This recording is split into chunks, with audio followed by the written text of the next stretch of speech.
Selamat malam Nusantara, selamat malam Indonesia, dari Sabang sampai Merauke, dari Miangas sampai Pulau Rote. Mucho gusto, senang bertemu dengan bapak-bapak, ibu-ibu, saudara-saudari kekasih kita. Dalam nama Tuhan Yesus, Tuhan Yesus mengasihi Anda, saya pun mengasihi juga. Tuhan Yesus berkati opung, mangkong, kakek, ya sobok, sopu, semuanya diberkati oleh Tuhan. Abang, bapak tua, pauda, itu kakak, adik-adik, semualah Tuhan memberkati kita. Saat ini saya akan membawakan firman Allah tentang Ayub. Ayub menjadi sahabat Allah. Jadi Ayub itu menjadi sahabat Allah yang akibat dari pertemanan dengan Allah itu dampak yang jelas dalam diri Ayub yang akan kita lihat. Bukan dampak kekayaannya, itu hanyalah cipratan dari segala apa yang dilakukannya kepada Tuhan. Maka kita akan lihat apa yang dimiliki oleh Ayub yang dikatakan oleh firman Allah. Mari kita buka dalam Ayub 1. Ada seorang laki-laki di tanah Uz bernama Ayub. Orang itu saleh dan jujur. Ia takut akan Allah dan menjauhi kejahatan. Jadi ia saleh, ya. Yang pertama dikatakan saleh. Saleh itu adalah orang yang taat dan sungguh-sungguh menjalankan ibadah. Atau juga boleh dikatakan suci dan orang yang beriman. Jadi karena dia memiliki hubungan yang akrab dengan Tuhan, persahabatan mereka antara dia dan Allah, dia menampilkan bukan penampilan-penampilan yang penuh dengan kepalsuan dan kepura-puraan, tapi dia menampilkan sisi real dari kehidupannya dan apa yang dilakukannya. Dan Alkitab mengatakan ia orang yang saleh, artinya dia taat kepada sahabatnya yaitu Allah. Dan nanti kita akan, mungkin besok kita akan mendengarkan bagaimana akibat dari kesalehannya. Itu bukan berarti dia tanpa diuji, dia harus mengalami the real temptation, ya. Jadi dia harus menghadapi itu, apakah imannya itu tetap karena kepada sahabatnya itu Allah atau hanya karena harta itu. Nanti besok kita akan lihat bagaimana the realnya, supaya kita mengerti bahwa kalau orang saleh bukan berarti tidak mempunyai masalah. Kalau orang saleh, orang yang taat, bukan berarti tidak pernah mengalami masalah. Tidak. Tetapi yang jelas Tuhan akan senantiasa berada di pihak dia. Tuhan akan senantiasa membela dia. Tuhan akan senantiasa memberikan kekuatan kepada dia. Apalagi dia betul-betul menyerahkan dirinya kepada Tuhan. Namanya orang taat itu pasrah bongkoan kepada Tuhan, pasrah dengan sungguh-sungguh. Yang diandalkannya itu hanya Tuhan, yang dipercayanya itu hanya Tuhan, karena dia adalah orang yang beriman. Yang kedua dikatakan oleh Alkitab, ia jujur. Sangat susah hari-hari ini kita melihat orang jujur, ya, dan sangat susah. Saya saja, ya, ketika melaporkan anggota saya itu, dia yang menantang saya untuk melaporkan kepada Tuhan. Ketika saya nggak ada berkata begitu. Padahal sampai saya datang kepada istrinya, kepada keluarganya, saya katakan saya berikan kesempatan 1 minggu. Kalau tidak, saya akan realisasikan apa yang dikatakannya. Jadi saya itu 1 minggu saya berikan. Tapi ternyata namanya orang tidak jujur, ya begitulah, ya.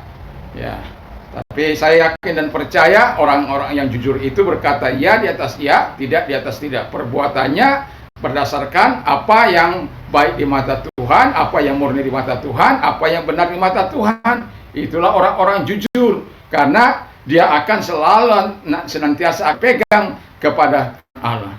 Sahabat Allah ini, Ayub sahabat Allah ini, betul-betul memiliki namanya kejujuran yang sangat luar biasa, sehingga tidak heran kalau Tuhan memberkati seluruh apa yang dimilikinya, memberkati keluarganya.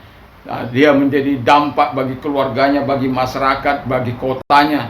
sampai ia terkenal orang yang saleh dan orang yang jujur. Yang ketiga dikatakan takut akan Tuhan.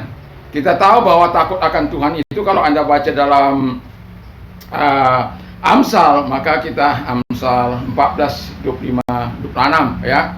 Kita akan melihat bahwa ketika ada takut akan Tuhan dalam hidup seseorang akan ada ketentraman. Makanya dia hidup tentram Ayub ini karena dia bersahabat dengan Allah. Ada perlindungan. Perlindungan bukan hanya sama dia, tapi juga perlindungan bagi anak cucunya. Walaupun dia nanti makanya saya katakan the real temptation yang dialami itu memurnikan imannya, walaupun hampir dia gagal oleh karena sahabat-sahabatnya, tetapi dia akhirnya berhasil dan Allah memberkatinya 2 kali lebih dahsyat lagi. Nah, jadi yang ketiga, kalau orang ada takut akan Tuhan, dia memiliki sumber kehidupan. Nah, siapa sumber kehidupan Anda? Siapa sumber kehidupan Anda? Apakah sahabat Anda itu Allah itu yang menjadi sumber kehidupan Anda, atau kekuatan Anda? Anda mengandalkan orang lain atau mengandalkan resources yang ada, itu akan berakhir. Tapi kalau Anda mengandalkan dia sebagai sahabatmu, dia akan melakukan yang terbaik dalam kehidupanmu. Jadi puji nama Tuhan. Yang terakhir yang dilakukan oleh Ayub ialah dikatakan ia menjauhi apa yang jahat. Ya, ia menjauhi apa yang jahat. Kalau orang berbohong, dia tidak berbohong. Kalau orang menipu, dia tidak menipu. Kalau orang berdusta, mencaci maki, dia tidak mencaci maki. Tetapi dia menjauhi segala apa yang jahat. Saya yakin sekali kalau kita memiliki hidup seperti ini, kita juga akan menikmati segala fasilitas ilahi itu. Kita juga akan menikmati segala kebaikan-kebaikan Allah itu. Dan kita akan menikmati segala kemurahan Tuhan. Kita akan bisa menikmati mujizat demi mujizat Allah. Saya merasakan itu semuanya di tengah-tengah situasi dan kondisi pandemi ini. Saya masih tetap mengalami kebaikan Tuhan, menikmati kemurahan Tuhan, menikmati kasih sayang Tuhan. Tetapi yang mau saya katakan, jauh segala kejahatan. Dan ketika saya berjumpa dengan orang yang membohongi saya juga tidak melakukan hal-hal mencaci maki. Saya hanya bilang, oh begini, kamu lebih suka di borgol lah. Kalau gari rupanya dalam bahasa Sumatera itu gari dibuat di borgol. Ya, waktu yang lalu saya pernah katakan di gari, gitu, di borgol. Ini rupanya yang kamu suka. Ya, diajak kerjasama, enggak mau. Tapi dengan cara begini kamu melakukannya. Ya, karena dia, saya lihat, ya sudah penuh dengan segala kejahatan. Ya, dia suka berbohong, dia suka melakukan apa yang tidak baik. Dia main perempuan sana sini. Aduh. Wah, ngeri. Itulah kalau orang-orang sudah berada di luar Tuhan, dia tidak akan lagi menghargai hidupnya. Apa yang sudah diperbuat Tuhan sebelumnya kepada dia, dia tidak akan. Tapi dia akan terus melakukan apa yang jahat. Sementara kalau kita sudah menerima keselamatan dari Tuhan, ngomong kotor saja itu sudah satu hal yang sangat menyiksa batin kita. Apalagi sampai melakukan dosa pengkhianatan kepada keluarga, pengkhianatan kepada istri, pengkhianatan kepada ya. Tetapi sekalipun demikian, saya berkata kepadanya bertobatlah. Ya, pintu rahmat Tuhan senantiasa ada.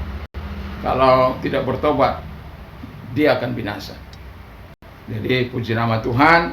Ya, biarlah kita memiliki persahabatan dengan Allah sehingga hidup kita sama seperti Ayub yang saleh, jujur, takut akan Tuhan dan menjauhi yang jahat, sehingga kebaikan dan kemurahan, belas kasihan Tuhan senantiasa ada dalam hidup kita. Tuhan Yesus memberkati. Salam. Mari kita tunduk kepala dan kita berdoa. Bapa di surga, kami bersyukur, kami berterima kasih kepada Tuhan karena kasih Tuhan yang begitu luar biasa, kasih Tuhan yang begitu dahsyat dalam hidup kami. Berkati firman-Mu, berkati pemerintah kami dari pusat sampai daerah dalam menjalankan roda ekonomi COVID yang merajalela, kami katakan baik di Madura, di mana-mana Tuhan yang meningkat, kami berdoa Tuhan Yesus sembuhkan mereka yang sakit dalam nama Yesus. COVID itu berlalulah dari negeri kami ini. Bangkitlah ekonomi kami, bangkitlah Bapa di surga, kami mohon belas kasihan Tuhan itu. Terima kasih Tuhan, terima kasih. Kami bersyukur, kami berterima kasih kepada Bapa di surga, di dalam nama Tuhan Yesus Kristus. Kami bersyukur dan kami berdoa. Terima kasih. Juga kami berdoa bagi gereja-gereja Tuhan Aras Nasional diberkati. Juga Tuhan, orang gereja-gereja Tuhan dimanapun ada, Tuhan berkati. Gereja GP juga Tuhan berkati, seluruh sidang jemaat Tuhan juga Tuhan berkati. Juga Tuhan Bapa di surga, Tuhan tolong.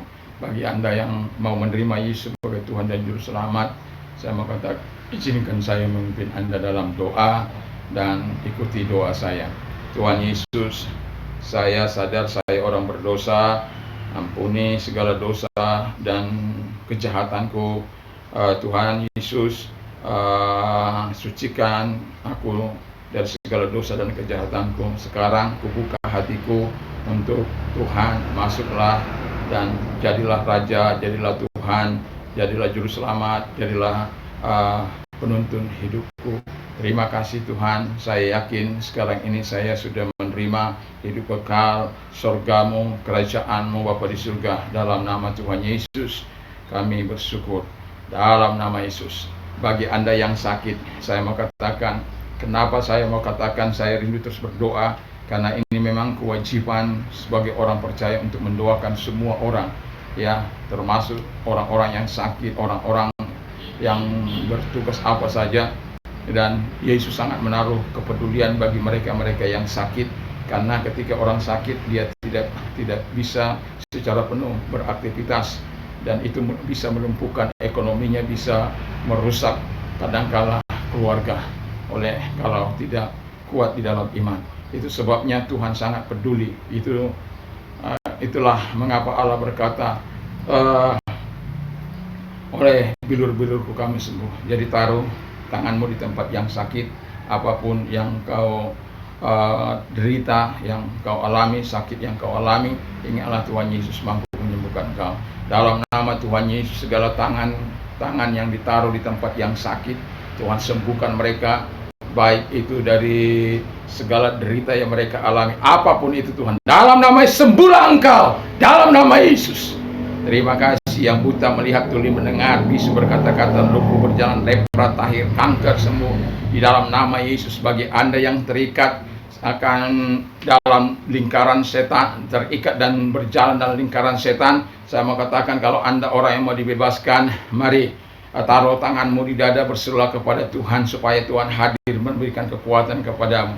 Di dalam nama Tuhan Yesus Kristus, mereka-mereka yang menaruh tangannya di dada Bapa di surga, mereka ingin terputus dari lingkaran dosa, karena mereka tidak menjadi efektif, mereka tidak lagi bisa berfungsi untuk sebagaimana mestinya, bahkan gagal untuk bisa bermanfaat bagi dirinya, bagi orang lain, dan bagi masyarakat. Dan itu sebabnya dalam nama Yesus, segala kejahat apapun yang sedang mereka alami, dalam nama Yesus aku putus segala kekuatan setan, aku perintahkan keluar engkau dari mereka, dari mengikat mereka, dari merantai mereka, dalam nama Yesus Kristus.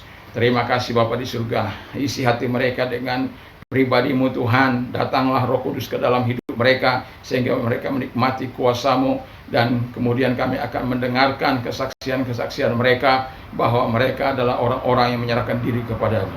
Terima kasih Bapa di surga, terima kasih. Bagi Anda yang mengalami banyak persoalan dalam hidup Anda, apapun persoalan Allah, stres, depresi, ekonomi Anda, keluarga Anda, Tuhan masih jawaban dalam setiap persoalan kita.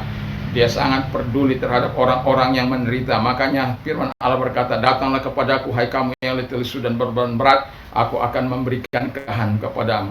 Tuhan akan memberikan kelegaan bagimu. Mari angkat kedua belah tanganmu di hadapan Tuhan, tanda penyerahan kita kepada Tuhan. Lihatlah tangan-tangan yang terangkat kepadamu Bapa di surga.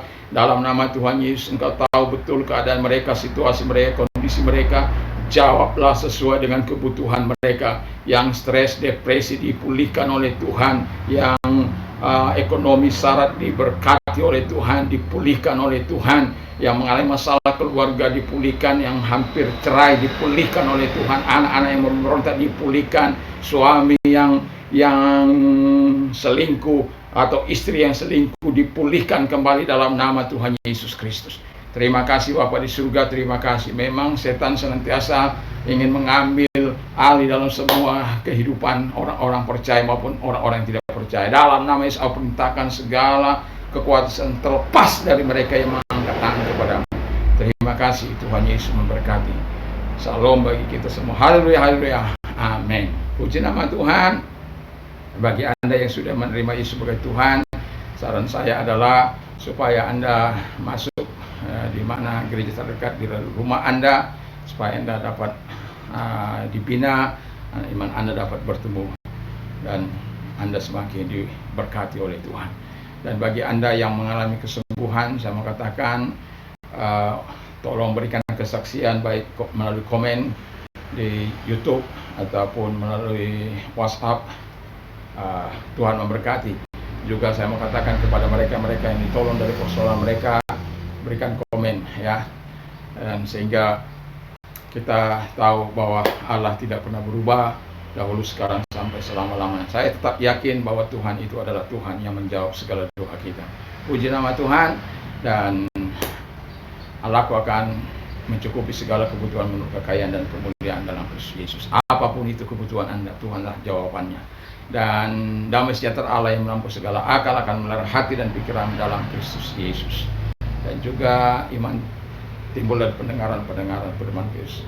Berbahagialah orang yang mendengarkan firman Allah, yang menyimpan melakukan dalam hidupnya. Apa saja yang orang inginkan kepada melakukan juga lah demikian. Dan segala perkara dapat kutanggung dalam Dia yang memberikan kekuatan kepadaku. Puji nama Tuhan. Selamat malam Indonesia, selamat malam Nusantara. Tuhan Yesus memberkati kita semua. Haleluya, haleluya, amin.